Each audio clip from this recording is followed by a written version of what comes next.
Hello बच्चों, स्वागत है तुम्हारा ट्यूटर टाउन में। अभी हम स्टार्ट किए हुए थे जीरो वेक्टर। वेक्टर हमने कल डिफरेंट डिफरेंट टाइप का वेक्टर पढ़ चुका थे, तो टाइप्स ऑफ वेक्टर मैंने कल पढ़ चुका था। तो आज हम स्टार्ट करेंगे बेटा। हमारा दो टाइप बच रहा था। एक तो हमारा बच रहा था जीरो वेक्टर और दूसरा बच रहा था यूनिट वेक्टर। जीरो वेक्टर देखो बेटा कि जीरो वेक्टर होता क्या, ध्यान से समझते हैं, इसको आगे बढ़ते हैं। हमने अभी भी क्या पढ़ लिया, हमने इक्वल वेक्टर पढ़ लिया, अनइक्वल वेक्टर पढ़ लिया, पैरेलल वेक्टर पढ़ लिया, एंटी पैरेलल वेक्टर पढ़ लिया और कोप्लेनर पढ़ लिया, ऑर्थोगोनल पढ़ लिया एंड और क्या पढ़ा, कोलिनियर पढ़ लिया एंड सो ऑन। इसमें दूसरा दो जो हमारा आठवां या नौवां टाइप का था वो था क्या, zero vector and null vector. Zero vector देखो बेटा, ये नौवां टाइप लिख लो कि जीरो वेक्टर होता क्या है। जीरो वेक्टर वो वेक्टर होता है जिसका मैग्नीट्यूड कितना होता है, नाम से पता चल रहा है, मैग्नीट्यूड जीरो हो और डायरेक्शन का पता नहीं, कोई डायरेक्शन का पता नहीं। ऐसा वेक्टर जिसका डायरेक्शन का पता नहीं हो और मैग्नीट्यूड कितना हो, जीरो हो, इसको अनस्पेसिफाइड बोलते हैं। अनस्पेसिफाइड, इसका डायरेक्शन का कोई पता ना हो। तो कहां दिखेगा जीरो वेक्टर, किसी वेक्टर को जीरो वेक्टर कब बोलेंगे, किसी वेक्टर को जीरो वेक्टर कब बोलेंगे, समझो बेटा कि किसी वेक्टर को जीरो वेक्टर बोलने से पहले कब स्टार्ट करेंगे। हमने कहा कि मेरे पास कोई पार्टिकल है, कोई पार्टिकल है, वो ए पॉइंट से चला और सर्कुलर पाथ में आके इस जगह फिर मिल गया। कहोगे चला तो उसके पास वेलोसिटी भी था, डिस्प्लेसमेंट भी था। कहोगे ए से चला, ए से आगे मिल गया, तो डिस्प्लेसमेंट कैसे डिफाइन करते हो, displacement joining initial and final position. ये तो क्या होता है मेरा, डिस्प्लेसमेंट होता है। और वो एक पॉइंट चला, घूम के इसी जगह चला आया, तो उसका डिस्प्लेसमेंट वेक्टर कितना होगा, कहोगे डिस्प्लेसमेंट वेक्टर तो जीरो होगा। ये डिस्प्लेसमेंट वेक्टर कितना होगा, इसका जीरो होगा। लेकिन इस डिस्प्लेसमेंट वेक्टर को हम जीरो वेक्टर बोल सकते हैं क्या, हाँ सोचो ध्यान से। अगर डिस्प्लेसमेंट तो जीरो है और इसको डिस्प्लेसमेंट को हम कोई डायरेक्शन डिफाइन ही नहीं कर सकते ना, जीरो का क्या डिफाइन होगा, जीरो किसी चीज का जीरो का क्या डायरेक्शन होगा, कुछ नहीं। तो इस समय डिस्प्लेसमेंट को हम क्या बोल सकते हैं, जीरो वेक्टर, जीरो वेक्टर बोल सकते हैं।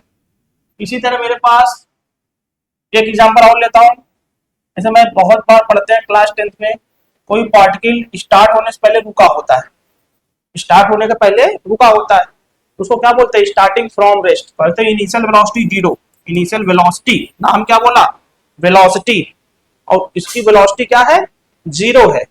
तो कहोगे जब कोई पार्टिकल स्टार्ट होने से पहले रुका रहता है तो वेलोसिटी टर्म यूज करते हैं और वेलोसिटी बोलते हैं जीरो। इसका मतलब क्या हुआ, इस ये तुम्हारा वेलोसिटी जीरो और डायरेक्शन का पता नहीं ना, पार्टिकल डायरेक्ट इधर भी चल सकता है, इधर भी चल सकता है, इधर भी, इधर भी। तो उस समय इनिशियल वेलोसिटी को क्या बोल सकते हैं, उस समय इनिशियल वेलोसिटी को बोल सकते हैं जीरो वेक्टर। टर्मिनोलॉजी ये कभी कभी पूछ लेता है कि जीरो वेक्टर होता क्या है। तो जीरो वेक्टर वो वेक्टर होता है जिसका जिसका मैग्नीट्यूड कितना हो, जीरो हो और डायरेक्शन का पता नहीं। इसी तरह बेटा एक हमारा बहुत जो इंपॉर्टेंट टॉपिक पे आता है होता है यूनिट वेक्टर। यूनिट वेक्टर बेटा देखो, यूनिट वेक्टर, टोपी लगाया हुआ आदमी, टोपी लगाया हुआ आदमी। देखो समझो इसको कैसे डिफाइन करते हैं कि सर पहली बात तो हमने न्यूमेरिकल फॉर्म ऑफ वेक्टर पढ़ा था। तो वेक्टर के पास क्या होता है बेटा, किसी भी वेक्टर को लिखने का तरीका क्या होता है, उसका मैग्नीट्यूड और उसका यूनिट वेक्टर। तो ए क्या होता है, मैग्नीट्यूड ऑफ ए वेक्टर, और ए कैप क्या होता है, इसे बोलते हैं ए कैप। ए कैप होता है बेटा यूनिट वेक्टर, यूनिट वेक्टर नाम से पता चल रहा है। ये क्या बताता है यूनिट वेक्टर, यूनिट वेक्टर बेटा ये समझो कि ये डायरेक्शन बताता है, किस वेक्टर का, जिस वेक्टर का हम निकालते हैं। मतलब यहाँ पे यूनिट ए कैप है तो ए कैप ए वेक्टर का डायरेक्शन बताएगा। ये क्या बताता है, डायरेक्शन किसका, खुद के वेक्टर का। खुद के वेक्टर का डिफाइन कैसे करते हैं, unit vector A vector divide by its magnitude.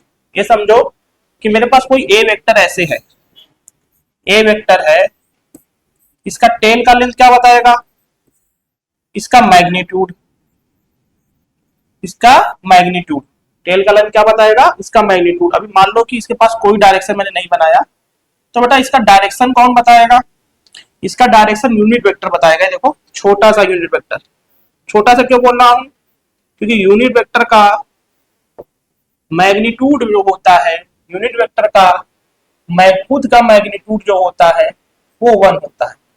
मतलब ये समझो कोई बड़ा वेक्टर को मैग्नीट्यूड से डिवाइड करके छोटे छोटे पार्ट में डिवाइड कर देता है, छोटे छोटे पार्ट में डिवाइड कर देते हैं।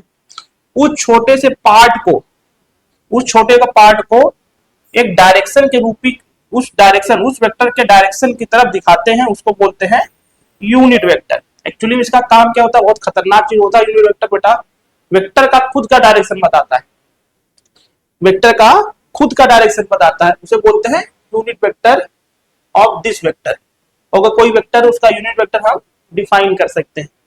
तो मैग्नीट्यूड क्या होता है, टेल का लेंथ, डायरेक्शन कौन दिखाएगा, उसका यूनिट वेक्टर। वैसे एक्चुअली हम हेड आगे दिखाते हैं तो डायरेक्शन ही बताता है कौन, यूनिट वेक्टर। फिर देखो बेटा इतनी इतनी कमाल की चीज है ये, इतनी खतरनाक चीज है कि हम इसको सोच भी नहीं सकते कि हमको कितना हमारी लाइफ इजी कर दिया। समझो ध्यान से कि सर बच्चे रट लेते हैं यूनिट वेक्टर क्या होता है, यूनिट वेक्टर क्या होता है, जो वेक्टर उसके मैग्नीट्यूड से डिवाइड कर दो। इसको थोड़ा सा फील करते हैं ताकि एक्चुअली यूनिट वेक्टर होता क्या है, काम कैसे करता है, और इसकी जरूरत हमको कहाँ मिली, हमारे लाइफ में कहाँ कहाँ इसको यूज कर सकते हैं, कैसे इसको यूज किया जाता है। इसको फील लेना पड़ेगा, थोड़ा सा फील लेना पड़ेगा। इधर देखो, तो मैंने कहा कि यूनिट वेक्टर, अब समझते हैं कि रियलिटी में इसका यूज कहाँ होगा, रियलिटी में यूनिट वेक्टर का यूज कहाँ होता है। तो हमने क्या किया कि मेरे पास कोई स्पेस में पॉइंट था, मान लो कि ये फैन है, ये फैन मेरे पास स्पेस पे पॉइंट है, तो इस फैन के कोऑर्डिनेट को डिफाइन कर सकते हैं क्या, हाँ कहोगे सर इसका कोऑर्डिनेट जो होगा वो एक्स एक्सिस पे चलो, जैसे X comma Y comma Z है, तो जो कोऑर्डिनेट होता है वो क्या बताता है, ओरिजिन से दूरी बताता है कितना दूर है। मान लो एक्स कोऑर्डिनेट है, वाई कोऑर्डिनेट, जेड कोऑर्डिनेट, तो कहोगे ये कोऑर्डिनेट पहुंचने के लिए मुझे एक्स में कुछ चलना पड़ेगा, फिर वाई में कुछ चलना पड़ेगा, फिर जेड में कुछ चलना पड़ेगा, तो यहां हम फैन के पास पहुंच जाएंगे। अब इस फैन को, पोजीशन को मुझे क्या बनाना था, वेक्टर बनाना था। क्या बनाना था, वेक्टर। और रियल लाइफ में कोई पार्टिकल चल रहा है, किसी भी पार्टिकल को ले लो, कहीं भी कोई पार्टिकल या कोई भी बॉडी चल रही है, उसको मुझे क्या बनाना है, वेक्टर। तो मैंने सोचा कि चलो वेक्टर बनाने का तरीका हम सोचते हैं, पहले हम समझते हैं एक्सिस क्या होता है। हो गया, एक्सिस तो होता है सर, अगर कोई पार्टिकल का पॉइंट लेंगे तो एक्सिस 3 होते हैं, एक्स वाई जेड। अगर मैं ये कोऑर्डिनेट बोलूं X comma Y comma Z, ये कोऑर्डिनेट हो गया। तो अगर मुझे इसका वेक्टर बनाना है तो सर एक चीज तो कंफर्म है, हमें आपने बनाया था कि मैग्नीट्यूड के साथ क्या मल्टीप्लाई कर दे, यूनिट वेक्टर, तो वेक्टर बन जाएगा। तो मैंने एक्स एक्सिस को, जो एक्स एक्सिस है, वाई एक्सिस है और जेड एक्सिस है, वाई एक्सिस जेड एक्सिस, इसमें खुद का यूनिट वेक्टर डिफाइन कर दिया। हमने कहा जो एक्स एक्सिस का यूनिट वेक्टर होगा बेटा वो इस डायरेक्शन में होगा, उसका नाम दिया आई कैप। उसी तरह वाई एक्सिस में जो यूनिट वेक्टर होगा उसके खुद के डायरेक्शन में होगा, उसका नाम दिया जे कैप। इधर के में जो यूनिट वेक्टर होगा उसका नाम दिया के कैप। हम छोटा छोटा क्यों दिखा रहा है, क्योंकि यूनिट वेक्टर क्या दिखाता है, डायरेक्शन बताता है, और मैग्नीट्यूड 1 होता है, इसलिए बहुत छोटा सा दिखा रहा है। ठीक है, तो एक चीज तो पक्का है सर, ये जो आई कैप होगा उसका मैग्नीट्यूड जे कैप के बराबर होगा, और इसका मैग्नीट्यूड के कैप के बराबर होगा, क्योंकि सब यूनिट वेक्टर है, तो इसका मैग्नीट्यूड कितना होगा, 1 होगा। फिर हमको क्या डिफाइन करना था कि स्पेस में कोई पॉइंट है, उसको कोऑर्डिनेट से डिफाइन हमें करने आता है, कोऑर्डिनेट ज्योमेट्री पढ़े थे कि कोई भी पॉइंट को हम किसमें डिफाइन कर सकते हैं, कोऑर्डिनेट में। अब उस कोऑर्डिनेट को मुझे क्या बनाना था, उस पार्टिकल पे क्या बनाना था, वेक्टर। वेक्टर कैसे बोलेंगे कि उस वेक्टर का नाम क्या होगा, समझो कि मैंने पहले क्या किया, पार्टिकल है, मैंने ओरिजिन फिक्स कर दिया। ओरिजिन फिक्स कर दिया तो मतलब क्या हुआ, मैंने एक्सिस फिक्स कर दिया, मैंने एक्स वाई जेड तीनों फिक्स कर दिया मस्त एकदम। उसके बाद क्या हुआ, जब मैंने तीनों फिक्स किया, ये समझो कि मैंने एक्स वाई जेड फिक्स करने का मतलब क्या हुआ, मैंने ओरिजिन फिक्स किया। कोई भी पार्टिकल स्पेस में है, इसका मतलब ये नहीं कि तुम ओरिजिन तुम कहीं भी ले सकते हो, वो पोजीशन चेंज नहीं होगा। ओरिजिन लोगे तो कोऑर्डिनेट चेंज होगा, लेकिन उस पार्टिकल का स्पेस में पोजीशन चेंज नहीं होगा। इसलिए कहते हैं कि तुम रियलिटी में तुम ओरिजिन कहीं पे भी ले सकते हो, कोई ऐसा फिक्स नहीं कि तुम्हें ओरिजिन यहीं पे लेना है। जैसे मैंने कहा ये मेरा रूम है, एक रूम है, तो इसमें हमने इसको एक्स एक्सिस माना, इसको वाई, इसको जेड, तो ओरिजिन वहां कॉर्नर में फिक्स हो गया। तुम कहोगे नहीं सर हम इसको ओरिजिन मानेंगे और इसको एक्स नहीं, इसको वाई मानेंगे, इसको जेड मानेंगे, इसको एक्स मानेंगे, तो भी तुम्हारा आंसर सही है। तो ओरिजिन हम फिक्स कर देते हैं तो पार्टिकल का कोऑर्डिनेट फिक्स हो जाता है।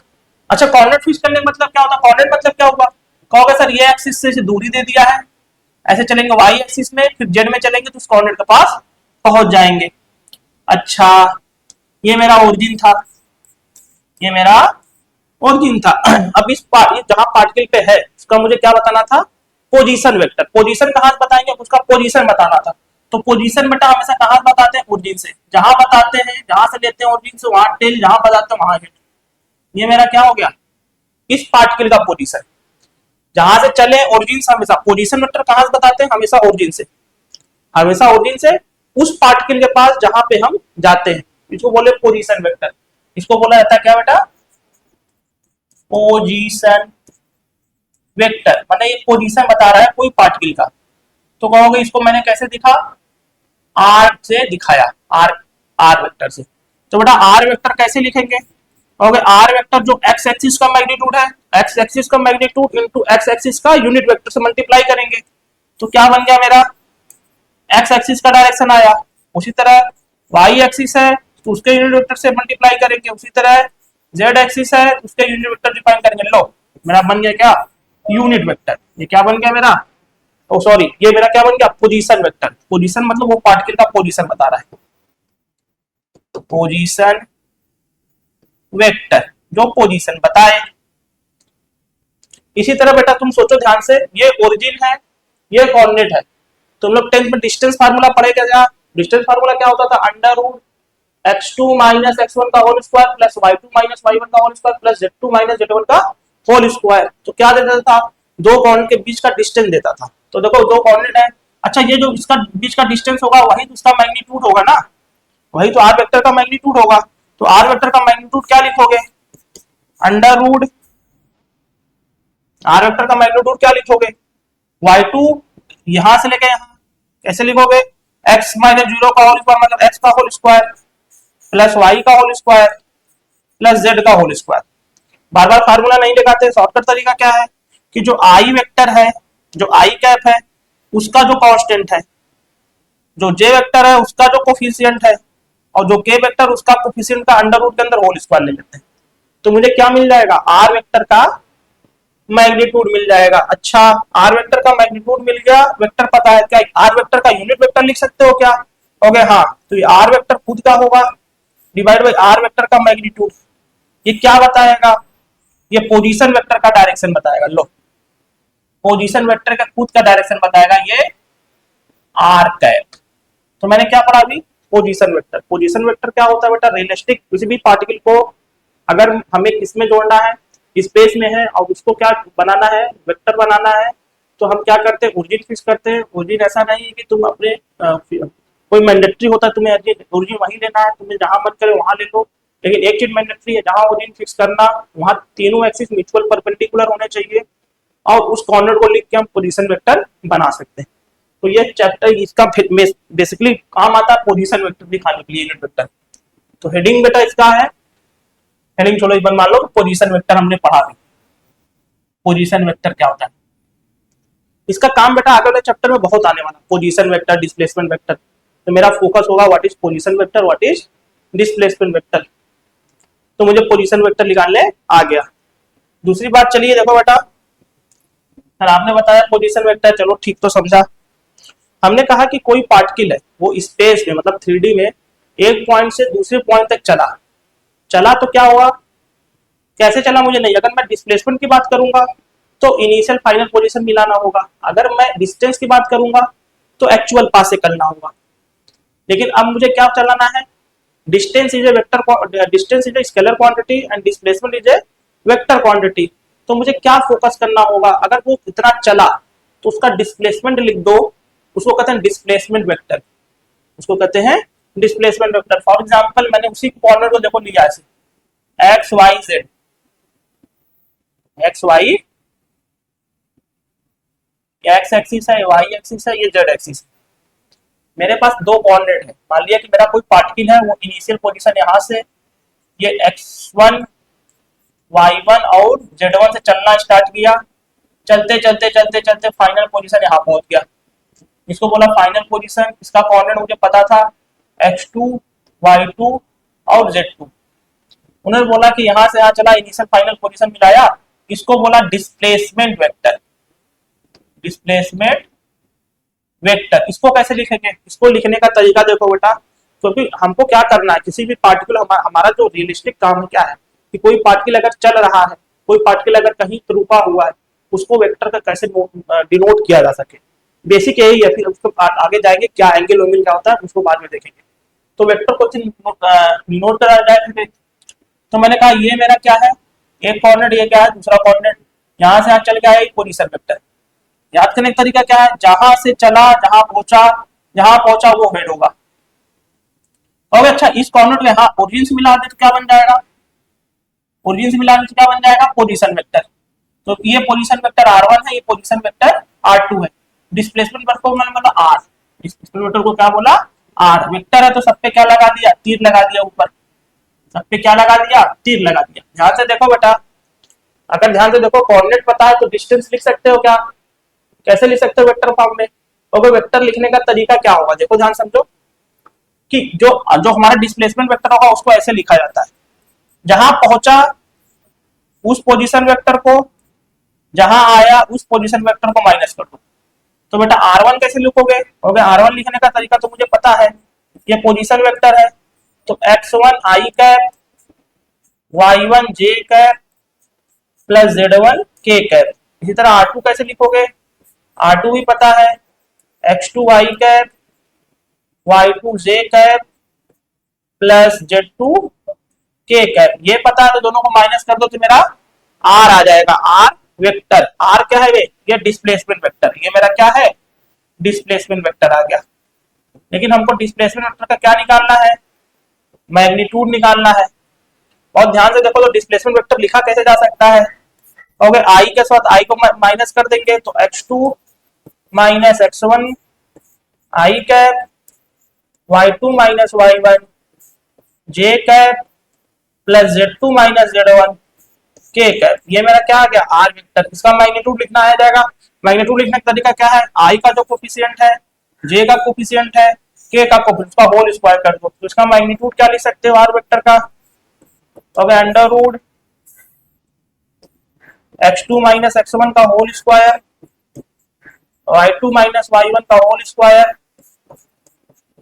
z2 माइनस z1 का होल स्क्वायर। बहुत ध्यान से देखो, ये डिस्टेंस फार्मूला ही तो है, डिस्टेंस तो कोऑर्डिनेट बीच का डिस्टेंस, वही तो r वेक्टर का मैग्नीट्यूड होगा, वही तो डिस्प्लेसमेंट वेक्टर का मैग्नीट्यूड होगा। तो मैंने क्या सीखा, मैंने पोजीशन वेक्टर लिखना सीखा, मैंने डिस्प्लेसमेंट वेक्टर लिखना सीखा।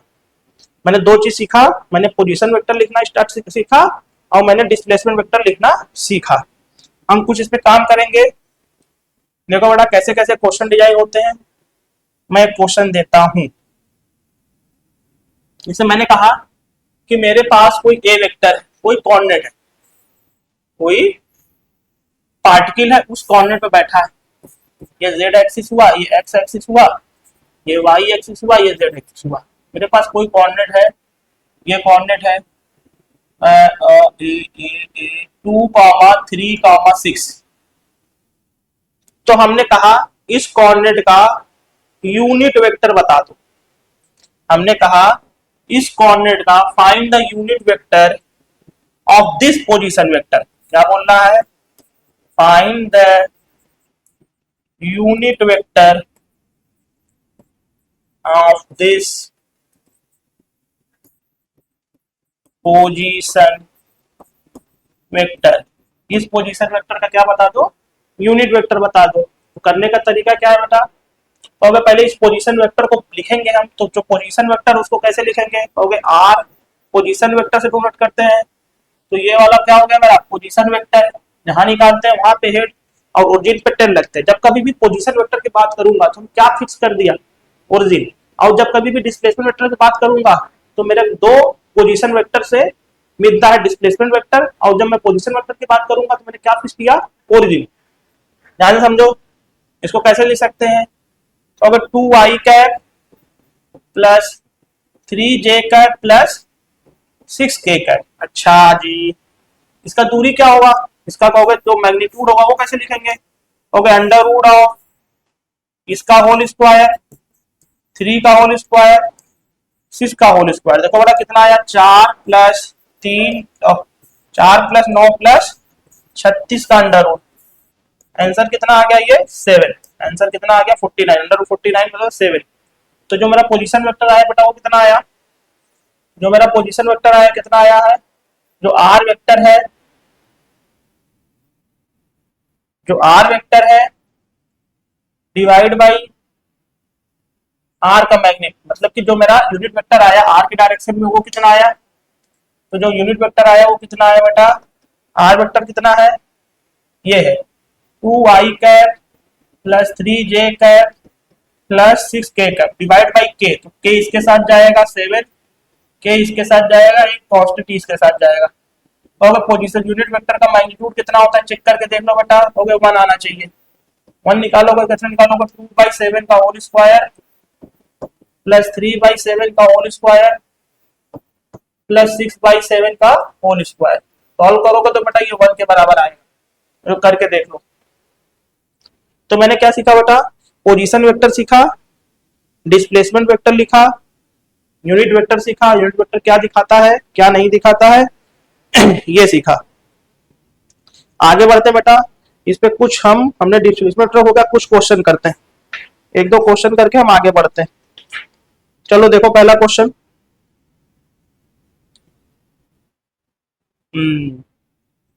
दो क्वेश्चन करते हैं फिर रिजोल्यूशन ऑफ वेक्टर स्टार्ट हो जाएगा। देखो बड़ा क्वेश्चन जो है, जो पहला क्वेश्चन है, which of the following is a unit vector, मेरा कौन सा चार ऑप्शन में से यूनिट वेक्टर होगा, पहला i cap plus j cap, दूसरा √2 i cap plus j cap, तीसरा cos theta i cap plus sin theta j cap, चौथा 1/√3 i cap plus j cap. तो देखो आप वीडियो पॉज करो और स्टार्ट करो। देखो बेटा इसमें से पूछ रहा कौन सा यूनिट वेक्टर है, कौन सा यूनिट वेक्टर है, तो उसको कैसे सोल्व करेंगे, तो अगर सर यूनिट वेक्टर जो भी होगा उसका मैग्नीट्यूड कितना होना चाहिए यूनिट वेक्टर का, 1। चलो इसका वेक्टर ए मानते हैं, तो इसका मैग्नीट्यूड कितना होगा, तो इसका मैग्नीट्यूड होगा अंडर रूट आई का कॉन्स्टेंट कितना होगा 1 का होल स्क्वायर प्लस 1 का होल स्क्वायर अंडर रूट 2, तो ये तो यूनिट वेक्टर नहीं है। इसका चेक करो, तो अगर 2 का होल स्क्वायर √2 का 2 बचा, 1 का 1 हो गया अंडर रूट 3, ये भी यूनिट वेक्टर नहीं है। इसका देखो बेटा cos थीटा का whole square plus sin theta का होल स्क्वायर का अंडर रूट, ये कितना बना गया 1 आ गया। तो मेरा यूनिट वेक्टर कौन है, ये वाला, option C is correct, option C is correct. Next question करते हैं, क्वेश्चन और करते हैं, फिर हम रिजोल्यूशन ऑफ वेक्टर पे चले जाएंगे डायरेक्ट, कैसे वेक्टर को रिजॉल्व करते हैं। ये देखो एक क्वेश्चन बेटा, ये देखो कह रहा है कि इफ, क्वेश्चन लिखो, इफ ए वेक्टर कौन सा है, i cap plus 2j cap plus 2k cap, and B vector जो है वो है, जो वैल्यू दिया हुआ है वो 3i कैप, जो वैल्यू दिया है वो कितना है 3i cap, 3i cap plus 6j cap plus 2k cap, ये मेरे पास दो वेक्टर दिया है। कह रहा है कि then the vector, then the vector then the vector in the direction of in a direction of a vector, the direction of a vector and having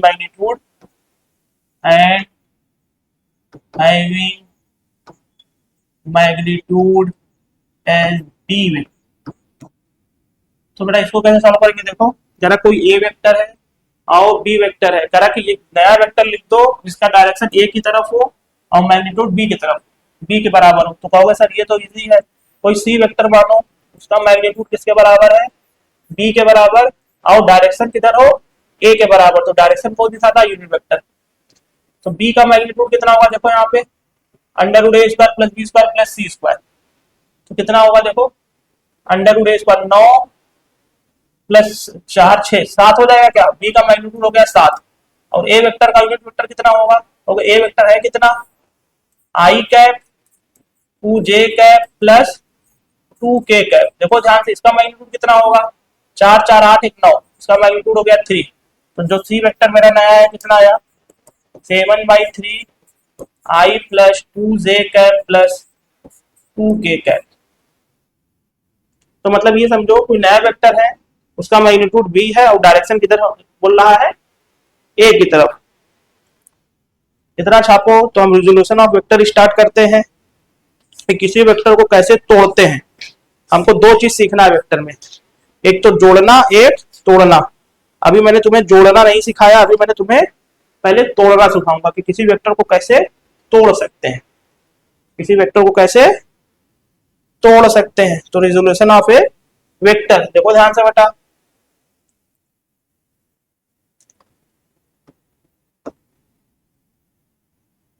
resolution of A vector in 2D। 2D में अगर तोड़ना है तो कैसे तोड़ोगे, ध्यान से समझो कि अगर कोई हमारे पास एक्स एक्सिस है वाई एक्सिस है, ध्यान से समझना बेटा, ये एक्स एक्सिस है ये वाई एक्सिस है, ये मेरे पास कोई ए है, ये मेरे पास कोई ए वेक्टर है। ऐसा करते हैं ना, बड़ा ये टॉपिक है तो इसको कल स्टार्ट करते हैं। रिजोल्यूशन ऑफ वेक्टर सब कल स्टार्ट करेंगे और इसके आगे कंटिन्यू करा जाएगा। उसके बाद हम एडिशन सब्ट्रैक्शन करेंगे, उसके आगे जो मन करेगा तो करेंगे, लेकिन अभी के लिए हम इसको रोकते हैं और कल हम स्टार्ट करेंगे रिजोल्यूशन ऑफ ए वेक्टर।